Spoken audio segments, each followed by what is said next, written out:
Salut tout le monde, j'espère que le son va être bon. Pour le live d'hier, qui était bien sauf le son, donc je pense qu'on va reprendre on va utiliser une technique différente. Donc le live a été retiré parce que le son était exécrable. Donc partant de là, je vais refaire une vidéo sur ce dont on a parlé hier. Et je vais la placer. Je pense que d'ici dans quelques semaines là, je vais acheter un nouvel ordinateur portable. Donc je tenais juste à dire une chose à les gens qui veulent m'aider, merci. Les gens qui veulent m'aider pour ce qui est de cette histoire de son. Donc parce que certains n'ont toujours pas compris. Il ne s'agit pas d'un problème de réglage, il s'agit d'un problème qu'a cet ordinateur que j'ai acheté.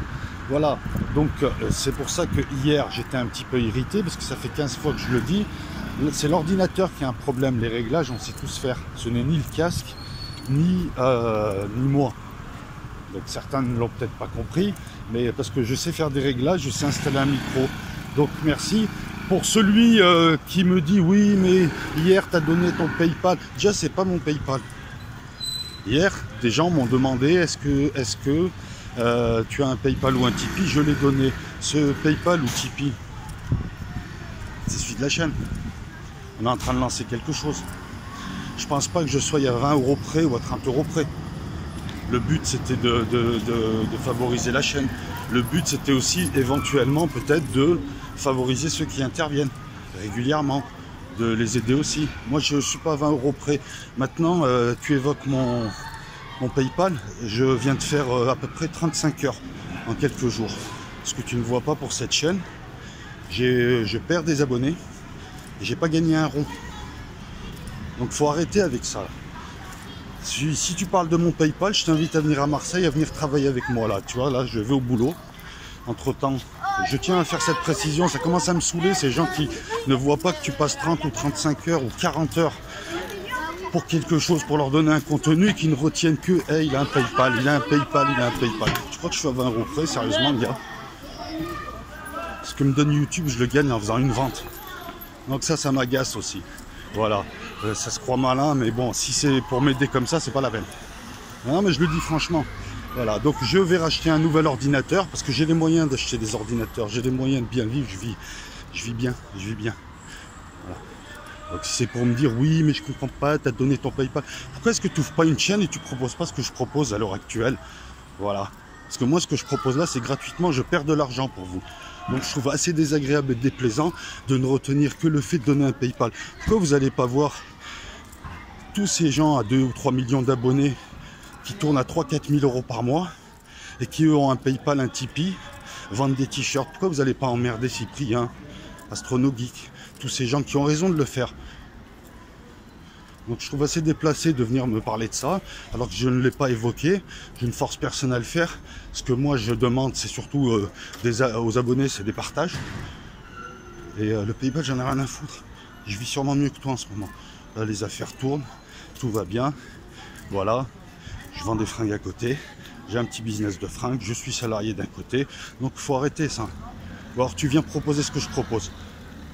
Et je te le dis comme ça, sans je me moque de comment tu peux le prendre. Tu as fait quelque chose pour la chaîne? Tu as fait quelque chose pour les abonnés? Tu as proposé un contenu? À l'heure où je te parle, je suis là tous les jours. À peine je rentre chez moi, j'ai juste le temps de prendre une douche et de lancer une vidéo. Et pour lancer une vidéo, il faut être en veille. Tu vois, là, je me suis couché à 6 h du matin. Bref, passons. Donc, ce que je voulais dire. On va un petit peu s'éloigner de... Non, mais t'as... Voilà. Entre les gens qui viennent te menacer dans la nuit, comme un certain Eric Sagid, qui dit qu'il veut te voir, il va faire un tête-à-tête, et quand tu lui demandes un rendez-vous, il efface ses messages. Et les gens qui sont là, qui te disent oui, mais non, mais si. Et dernière chose aussi, j'ai envie de dire à certaines personnes, vous n'êtes pas unique. Je cherche pas des groupies. Et je suis pas ta nounou. D'accord? Voilà, tu as des gens, si tu leur réponds pas, ou tu es pas tout seul. Et puis j'ai une vie derrière. Voilà, donc si je t'appelle pas ou si ou ça. Voilà, je rappelle le principe. Le principe, c'est une chaîne qui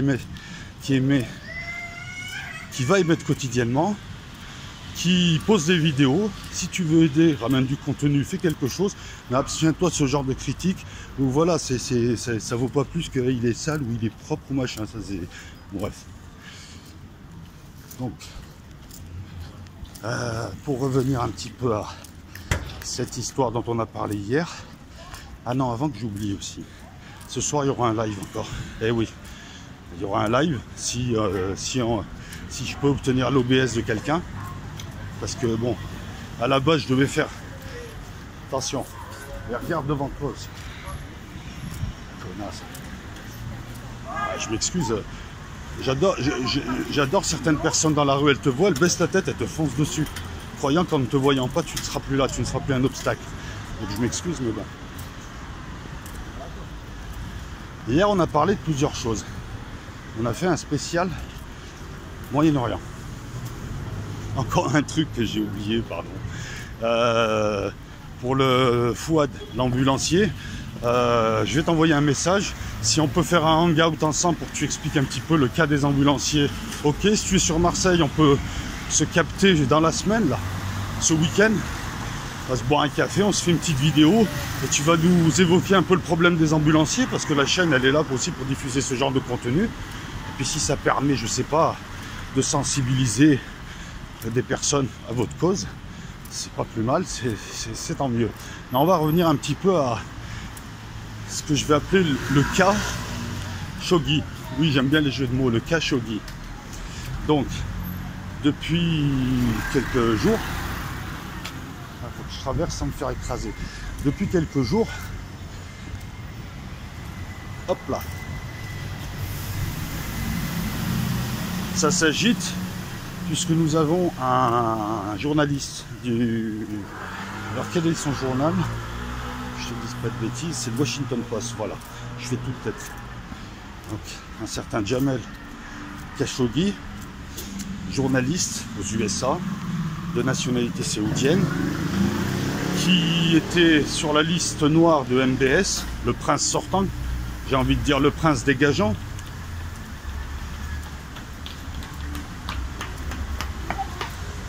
Donc cet individu, ce journaliste, est contre le régime saoudien et a le mérite et le courage de s'élever contre la guerre au Yémen. Il était sur la liste noire de MBS et il le savait. On a vu un peu ce que pouvait faire MBS, notamment en torturant des princes, en torturant des gens pour leur retirer leur argent. On a vu que tout ce qui touchait, là, il le transformait, je suis désolé de le dire, en caca, que ce soit le Yémen, la crise avec le Qatar, enfin tout ce qu'il fait, c'est de la daube. On n'a jamais vu ça. Et c'est marrant, hein, puisque, comme je le disais hier, les Saoudiens qui payent pour leur protection et qui se font racketter par Donald Trump se retrouvent dans la situation, alors qu'ils voulaient sortir Bachar el-Assad, se retrouvent dans la situation maintenant de situation assez fragile puisqu'ils peuvent dégager à tout moment. Oui, effectivement, et là-dessus je donne raison à, comment il s'appelle, à cheveux orange. Il ne tiendrait pas 15 jours sans les USA. C'est fou ce monde arabe qui paye pour se faire protéger. On est vraiment tombé au bas du bas. Donc l'Arabie Saoudite qui finance le terrorisme sur ordre du donneur d'ordre. Hein, vous vous rappelez, hein, tu as la Turquie, la France, l'Angleterre qui sont les chefs de chantier en Syrie. Tu as le Qatar et les Saoudiens qui étaient les financiers. Mais les vrais donneurs d'ordre, c'était plutôt les USA. Donc, ce Jamel Khashoggi devait se marier avec son épouse, enfin celle qui allait être son épouse, et qui était en Turquie. Donc il était à Istanbul et il lui fallait un document pour pouvoir se marier, document qu'il pouvait avoir qu'au consulat saoudien.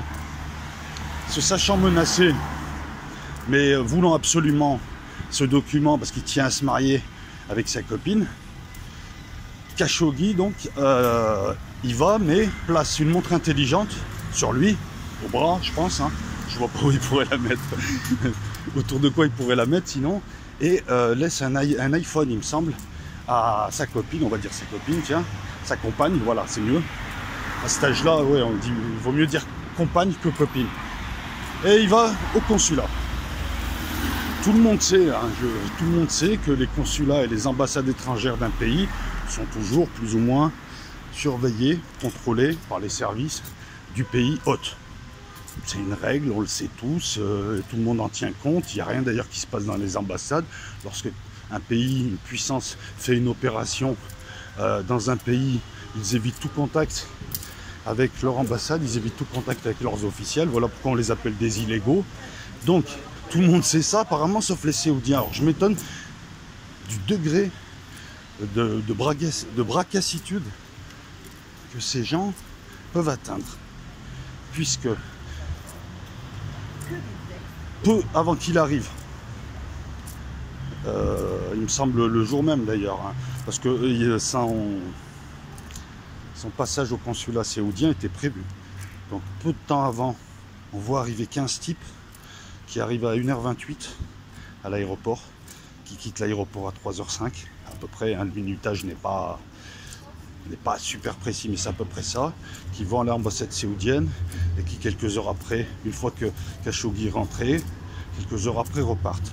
Le problème, c'est que tout ce qui s'est passé, notamment les cris, les heurts, les bousculades, ont été relayés par l'iPhone, par la montre en tout cas, sur l'iPhone. Et puis les services turcs ont tout pris, des photos, savent tout. Donc apparemment, ce type aurait été exécuté et découpé en morceaux par les 15 types qui seraient arrivés avec une scie à eau. Donc je faisais le parallèle hier avec Roy DeMeo, allez voir un petit peu qui était Roy DeMeo. Il animait une gentille petite équipe de découpeurs de corps, puisque selon lui, pas de corps, pas de traces, ce qui est vrai d'ailleurs. Bon bah Roy DeMeo, lui par contre, je crois qu'il appartenait à une famille mafieuse, donc il était dans son élément, hein, il tuait des gens. Et là on a un service. On a un service qui fait rentrer 15 types en même temps, au vu et au su du pays hôte, qui rentrent dans un consulat, qui se débarrassent d'un type qui est un opposant, qui repartent.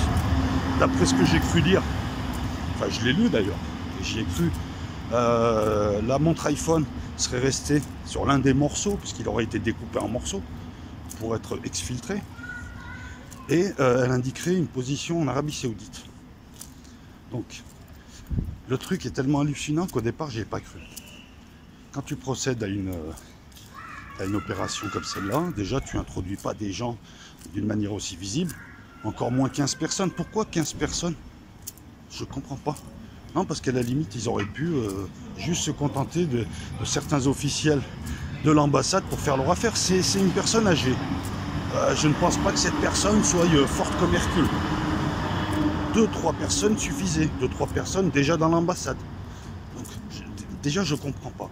Là, ce niveau de bracassitude m'épate. Ensuite, on est à une ère de communication. On connaît tous les moyens de communication. On peut tous avoir un téléphone, une montre intelligente, un micro, quelque chose. Ils n'avaient pas prévu que ce type allait prendre des précautions. Ils n'ont pas vu la montre. Service saoudien, franchement, c'est de l'amateurisme pur.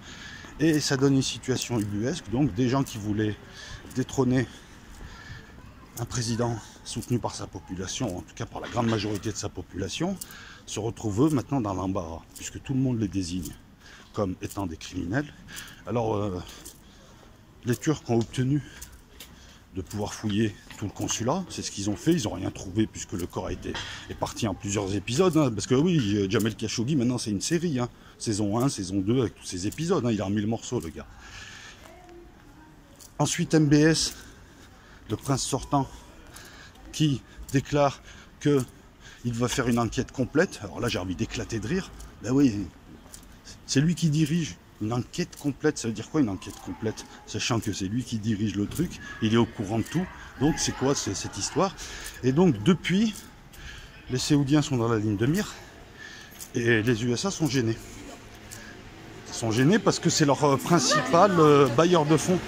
Ben ouais, le racketteur est gêné quand il doit dénoncer le racketté. Donc Trump est gêné. Ils sont où les droits de l'homme, tout ça? Je comprends toujours pas comment est-ce que personne ne critique ces gens qui parlent de démocratie en Syrie et en Libye et qui ont détruit ces pays, hein, ces gens qui ont fait alliance avec des islamistes quand même, qui sont venus tuer en Europe pour détrôner des présidents laïcs qui ont joué aux apprentis sorciers. Je ne comprends pas pourquoi personne ne dénonce cette hypocrisie, puisque nous-mêmes vendons des armes en Arabie Saoudite qui tuent au Yémen, On vend des armes aussi en Égypte qui tuent aussi des gens. Et on vient donner des leçons de morale. Trump est gêné aux entournures, mais comme ce type est un cow-boy, il a vite compris qu'il pouvait gratter encore plus d'argent. Donc il a menacé les Saoudiens pour qu'ils lui donnent de l'argent, mais connaissant les Américains, ils vont pomper le fric saoudien et puis ils vont les virer. Surtout que maintenant, ils ont moins besoin du pétrole saoudien, dans la mesure où avec leur gaz de schiste, leur pétrole de schiste et leurs réserves, ils peuvent vendre, ils ont du pétrole à gogo. Voilà, les Saoudiens, ils en avaient juste besoin pour payer toutes leurs opérations, leurs sales opérations, et pour contrôler des islamistes, puisque le truc élémentaire, quand tu contrôles des gens, c'est que tu mettes des paravents entre eux et toi. Comme ça, après, tu peux te défausser et dire « Ah, c'est pas nous, c'est la Turquie, c'est l'Arabie Saoudite. » C'est vrai. Quand je lis les commentaires, quand je vois les gens, ils désignent les chefs de chantier, ils désignent les complices. Mais en France et aux USA, on désigne la Turquie, mais derrière la Turquie, il y a qui? C'est assez hallucinant quand même. Alors la Turquie, Erdogan, je pense que s'il s'est mis avec Poutine, c'est aussi parce qu'il a compris ce qu'on allait faire de lui, à savoir l'utiliser comme un vulgaire Saddam Hussein et ensuite dire c'est lui le salaud. Cette hypocrisie-là, je ne la supporte pas. Je préfère encore un pays qui fait des actions un petit peu sales, qui accomplit des actions un petit peu sales, mais qui s'assume que cette hypocrisie d'utiliser des gens pour faire des saloperies, de les dénoncer et devenir tout propre, parler de droits de l'homme et tout ça, alors qu'on sait très bien que la démocratie, il y a très peu de pays où il y a une véritable démocratie. Voilà. Démocratie, c'est entre autres peser sur les décisions politiques d'un pays. Est-ce qu'on pèse sur les décisions politiques? Non, on n'est même pas au courant. Donc à l'heure où je vous parle, la situation est critique. La situation est... Bon, s'il n'y avait pas le meurtre de cet homme, j'en rirais. Pauvre homme.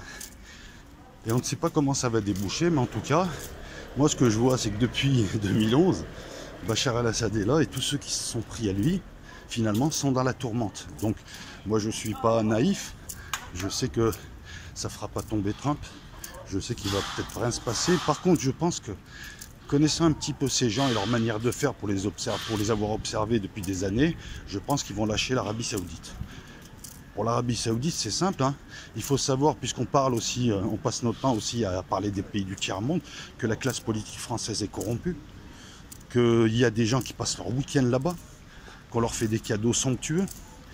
Il y a des rumeurs, c'est des rumeurs qui disent que certains hommes politiques français, et pas des moindres, ont des comptes secrets alimentés par MBS, ce qui explique pourquoi ces gens-là n'osent pas critiquer les Saoudiens. Bah oui, Le Drian, Macron, tout ça. Vous êtes les derniers à les soutenir. En Espagne, ils se posent des questions. En Allemagne aussi. Les gens envisagent de ne plus leur vendre des armes. Et nous, on continue. Pourquoi? Parce que ceux qui nous dirigent sont payés par ceux qui... voilà, c'est ceux qui font du mal. Cette histoire ressortira un jour ou l'autre. La classe politique française a été achetée par les Saoudiens et les Qataris à grand renfort de cadeaux, à grand renfort de millions, pour accomplir une politique, pas génocidaire mais pas loin, dans d'autres pays arabes. Voilà, c'est ça le truc. Et cette politique qui se joue depuis 2011 est une politique vraiment hallucinante, dans la mesure où ils se sont servis d'islamistes et ils ont fait monter des islamistes et ils utilisent et ils soutiennent des islamistes comme à Idlib, islamistes qui sont venus tuer en Europe et qui veulent détruire la civilisation. Peut-on parler de traîtrise? Peut-on parler de haute trahison? Oui, mais le crime de haute trahison a été supprimé. C'est hallucinant quand même ce qu'on vit. C'est hallucinant. Et encore une fois, on parle de démocratie, il n'y a pas de contre-pouvoir parce que personne. Oui, dans 10 ans, dans 15 ans, dans 20 ans, dans 30 ans, on écrira des livres, on dénoncera ces gens, mais dans 30 ans, c'est-à-dire que les crimes auront été accomplis, eux-mêmes ne seront peut-être plus de ce monde, mais c'est assez hallucinant. Alors j'aimerais rapprocher aussi cette affaire, puisqu'on en a parlé, de l'hystérisation quotidienne de l'OTAN, de la crise avec la Russie, puisque chaque événement ou non-événement est prétexte pour eux pour faire peur à leur population. Donc dernièrement, oui, dès que tu as un avion russe par exemple qui vole dans l'espace aérien international près des frontières, ils envoient des avions, ils font tout un cinéma, ils t'évoquent cela comme si, enfin on t'évoque ça comme si les avions russes pénétraient dans l'espace aérien des autres pays, ce qui n'est pas vrai. Après que les Russes testent un petit peu les défenses et la réactivité de ces pays-là, oui, c'est une bonne guerre. Mais là, ce qu'on voit maintenant, c'est que tout, je sais pas, si un pigeon te chie sur la tête, ils vont dire c'est Poutine, c'est la Russie, les cyberattaques. Alors, quand je vois les USA et certains pays parler d'ingérence dans leurs élections de la part des Russes, je suis mort de rire. Trump, à peine il vient de tweeter contre le Venezuela qui parle d'ingérence pour son propre pays. Mais c'est ubuesque, ils dénoncent ce qu'ils font. On est en pleine projection, on est en pleine inversion satanique.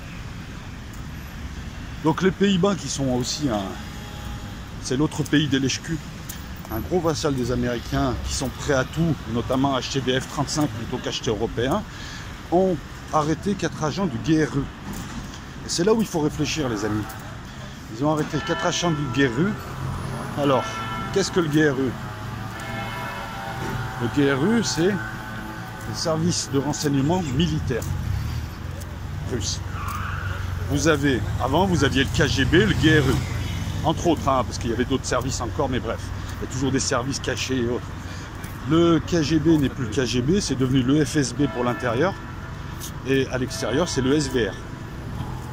DGSI, DGSE, là c'est SVR pour l'extérieur, et pour l'intérieur, c'est le FSB, et il reste le GRU qui est le renseignement militaire. Donc, les Hollandais ont arrêté 4 Russes, déclarant que c'était des agents du GRU, ce qui est possible, et qu'ils étaient venus pour faire des cyberattaques afin de hacker l'OIAC qui est l'organisation internationale qui gère tout ce qui est chimique.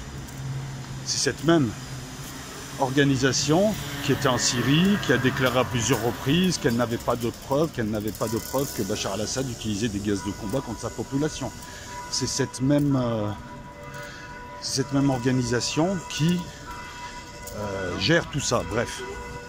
Alors ça, encore une fois, c'est rigolo et je vous demande de réfléchir. Moi, je pensais que les cyberattaques informatiques se faisaient de loin. Pourquoi venir aux Pays-Bas pour hacker une organisation aux Pays-Bas? Ils peuvent le faire de Moscou, ils peuvent le faire de n'importe où. Là, je comprends pas. Là, il va falloir qu'on m'explique. Deuxièmement, donc, en gros, les Russes auraient envoyé 4 agents. Un agent coûte très cher à former, coûte très cher. Donc voilà pourquoi on essaye de les récupérer lorsqu'ils sont prisonniers. Voilà pourquoi on fait des pieds et des mains. Les agents de renseignement, surtout les agents de renseignement, les gens du service action, tout ça, coûte cher à former. Donc les Russes, alors qu'ils pourraient hacker l'OIAC, alors même qu'ils ont tous les documents, parce que les Russes ont accès à tous ces documents, auraient envoyé 4 agents du GRU en Hollande pour espionner les Hollandais pour qu'ils puissent se faire arrêter. Peut-être que les agents du GRU allaient faire quelque chose, mais je ne pense pas qu'ils allaient faire ça. Encore une fois, on prend les gens pour des cons. C'est hallucinant. Et non, mais il suffit de réfléchir. C'est comme l'affaire Skripal, qui est montée de toutes pièces par le MI6 et que relaie la presse. Personne ne se dit peut-être que. Et finalement, on balance ça aux gens pour toujours leur mettre dans la tête l'idée que les gros Russes méchants vont nous attaquer. Comme ça, les gens, finalement, disent un petit peu comme Bachar al-Assad. On a scandé pendant des années, Bachar al-Assad massacre son peuple. Non, c'est vous qui massacrez le peuple.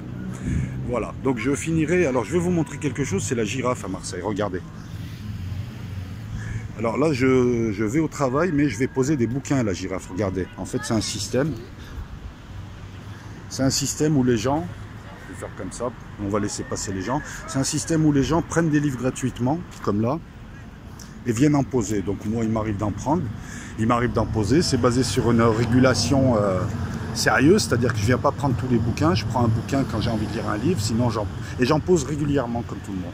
Donc là, je vais poser des livres. Je vous demande un instant. Hop là. Il y a des livres encore, si ça vous intéresse. J'ai des... Alors, je vous laisse regarder. Il y a ça aussi.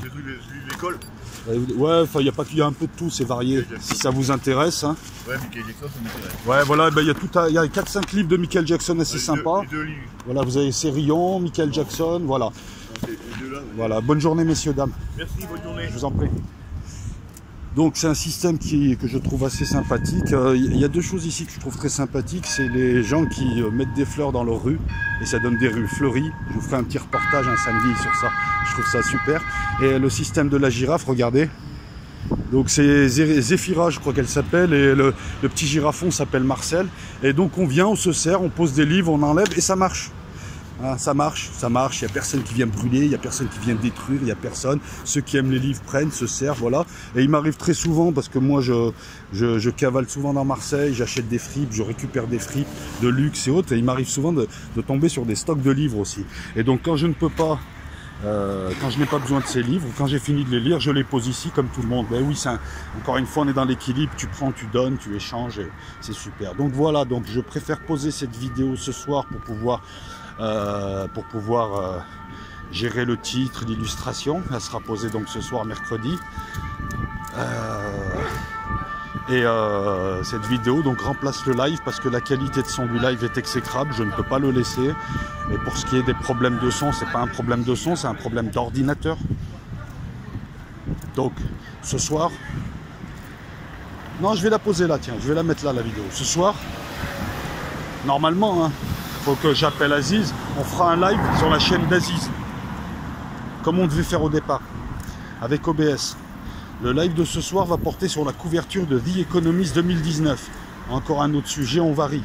Vous avez vu, je vous ai dit, on va occuper le terrain, on va émettre tous les jours.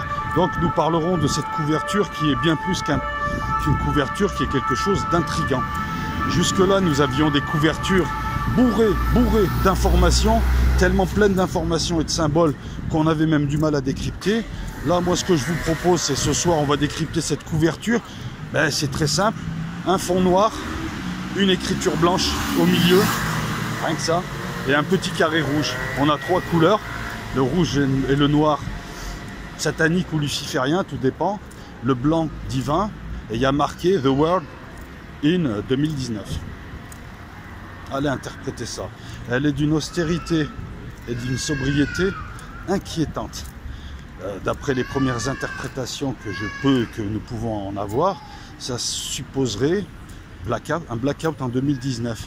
La guerre, la crise, la fin de cette civilisation, le passage à autre chose. Donc je vous invite ce soir, alors je vous donnerai l'heure, hein, il faut que je contacte Aziz. Je vous donne rendez-vous ce soir pour vous exprimer. Et je pense qu'auparavant, je ferai un live musical ou un chat musical, tout dépend. La différence entre le chat musical et le live musical, c'est que durant le live musical, on met des programmations de bonne musique, alors que le chat musical, lui, est un support pour permettre aux gens qui n'ont pas leur mail et autres de discuter sur de la musique douce, de la musique libre. Et oui, il faut que je monétise un peu cette chaîne, hein, puisque apparemment, il faut travailler gratuitement pour certaines personnes, et si tu as le malheur de répondre à quelqu'un qui te demande ton Tipeee pour t'encourager, tu deviens, oula, non mais ça me fait halluciner on va passer par là. Ça me fait halluciner cet état d'esprit de gens qui ne donnent rien à la communauté, qui critiquent, et dès que toi qui passes du temps et qui perds de l'argent, ben oui, c'est ça. Ceux qui critiquent, j'en ai rien à foutre moi de PayPal, tu crois que des ronds j'en ai? J'en perds de l'argent là pour la chaîne. Donc arrêtez aussi avec ça ou cassez-vous. Ça, je ne supporte pas. Celui qui parle de mon PayPal, qui n'est pas mon PayPal, n'a qu'à venir nous aider. Voilà, je sais pas, tu viens avec ta caméra, tu nous envoies des vidéos, voilà, ou alors tu te tais, à tout jamais, tu la fermes. Parce que ça, c'est stupide. Tu fais quoi, toi? Moi, je donne de mon temps en ce moment. Je donne de mon temps et j'en donne beaucoup. Et d'autres aussi. Allez, ciao tout le monde, et pareil, je lance un appel à ceux qui voudraient nous proposer du contenu, à ceux qui voudraient qu'on puisse se servir pour récupérer des vidéos à eux, puisque pour l'instant on va continuer comme ça, mais d'ici peu, dès qu'on aura réglé ces petits soucis techniques, la chaîne émettra tous les soirs et on passera des vidéos, des reportages, tout ce qu'on aura en contenu, de la musique, hein, il n'y aura pas toujours des lives, mais il y aura des émissions live. Donc ça, c'est à venir, et voilà, ça démarre pour l'instant, on lance les trucs doucement. Et j'ai pas l'intention de m'arrêter, et cette aventure continuera, en tout cas avec moi, seul ou avec les autres. Voilà, j'ai tout mon temps. J'ai envie aussi de dire à tous les gens qui veulent y participer, une idée, ça se travaille au départ. Hein. Une idée, ça se travaille. Au départ, c'est ingrat, on perd de l'argent, on perd du temps, on prend sur nous. Mais une fois que le projet réussit, on est content de le voir réussir. Ah, n'écrasez pas. Voilà, voilà. Allez, ciao tout le monde. Maintenant, je vais me mettre en mode travail salarié.